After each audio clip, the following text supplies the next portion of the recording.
Hello बच्चों, let's see the question. The question says that a statement first, the number of ways of distributing 10 identical balls in 4 distinct boxes such that no box is empty is 9C3. Second statement, the number of choosing any 3 places from 9 different places is 9C3. तो यहाँ से हमको बताना है, देखिए इनमें से कौन सा जो ऑप्शन है वो करेक्ट होगा इन दोनों स्टेटमेंट्स के लिए। तो देखिए सबसे पहले हम यहाँ पे की कॉन्सेप्ट की बात कर लेते हैं। की कॉन्सेप्ट हमारे पास में क्या होगा, की कॉन्सेप्ट हमारे पास में बनेगा। तो देखिए हमारे पास में जब भी हमको x1 plus x2 plus x3 dash dash dash plus xr जो है ये किसके इक्वल गिवन हो, n के इक्वल गिवन हो, एंड यहाँ हमको बोला हो x1 x2 x3 dash dash dash X R हमारे पास में क्या है, ये ग्रेटर देन इक्वल्स टू 0 है, तब हम क्या बोलते हैं इस इक्वेशन के नॉन नेगेटिव जो हमारे पास में नॉन नेगेटिव इंटीजर सॉल्यूशंस जो बनते हैं, इंटीजर सॉल्यूशंस जो बनते हैं वो कितने होते हैं हमारे पास, n plus r minus 1 C R minus 1 होते हैं। ये हमारे पास में यहाँ का की कॉन्सेप्ट होगा।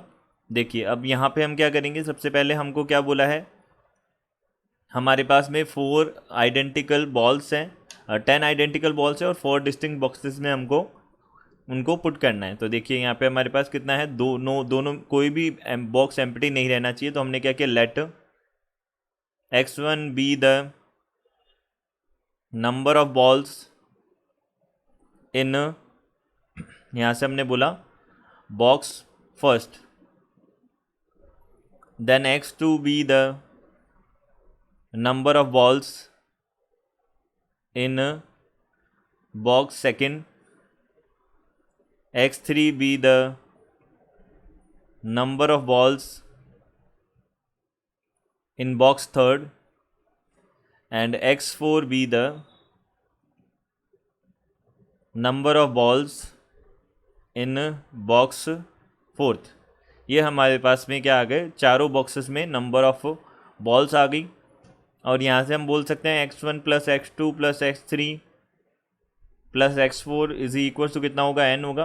और यहाँ पे x1 x2 x3 x4 जो है वो हमारे पास ग्रेटर देन इक्वल्स टू कितना होगा, 1 होगा। यहाँ पे गिवन है कोई भी एम्प्टी नहीं रहना चाहिए। तो अब हम क्या करेंगे, इसको जो हमारा की कॉन्सेप्ट है उसमें कन्वर्ट करने की कोशिश करेंगे।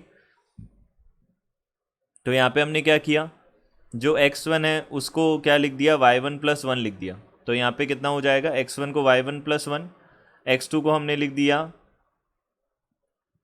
y2 प्लस 1, x3 को हमने लिख दिया y3 प्लस 1, एंड x4 को हमने लिख दिया y4 प्लस 1।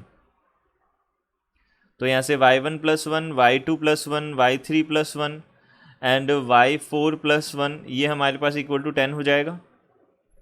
तो हमने बोला y1 plus y2 plus y3 plus y4 जो है वो हमारे पास इक्वल टू कितना हो जाएगा, 6 हो जाएगा। यहाँ पे y1 y2 y3 and y4 जो है वो हमारे पास ग्रेटर देन इक्वल्स टू 0 हो जाएंगे। अब हम यहाँ पे क्या कर सकते हैं, number of non negative solutions की बात कर सकते हैं। तो नॉन नेगेटिव सॉल्यूशंस हमारे पास क्या बनेंगे, यही हमारे पास नंबर ऑफ वेज हो जाएंगे। ये हो जाएंगे देखिए 6 प्लस 4 माइनस 1 सी 4 माइनस 1 हो जाएगा। यहाँ से कितना हो जाएगा, 9C3 आ जाएगा। तो ये हमारे पास 9C3 बनेगा, ये हमारे पास हो जाएगा। अब देखिए ये हमारे पास 9C3 आ गया, तो हम बोल सकते हैं ये फर्स्ट स्टेटमेंट करेक्ट है। अब सेकंड स्टेटमेंट तो सीधा सीधा क्या है, the number of ways choosing any 3 places from 9 different places, 9 different places में से 3 प्लेसेस को चूज़ करने के वेज तो हमारे पास कॉम्बिनेशन से हम सीधा सीधा बोल सकते हैं। जो स्टेटमेंट सेकंड है वो क्या हो जाएगा, यहाँ पे हम क्या बोल सकते हैं, selecting 3 places out of 9 places, ये हमारे पास सीधा सीधा कितना हो जाएगा, हमारे पास 9C3 हो जाएगा।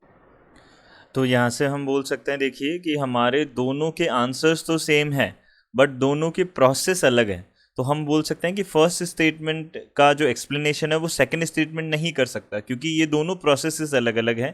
तो हम बोल सकते हैं यहाँ पे कि हमारा फोर्थ जो है वो हमारा करेक्ट ऑप्शन होगा, यानी कि फर्स्ट स्टेटमेंट भी ट्रू है, सेकंड भी ट्रू है, बट सेकंड जो है वो फर्स्ट का करेक्ट एक्सप्लेनेशन नहीं है। ये हमारा आंसर होगा। I hope you understood it well. Good luck, thank you.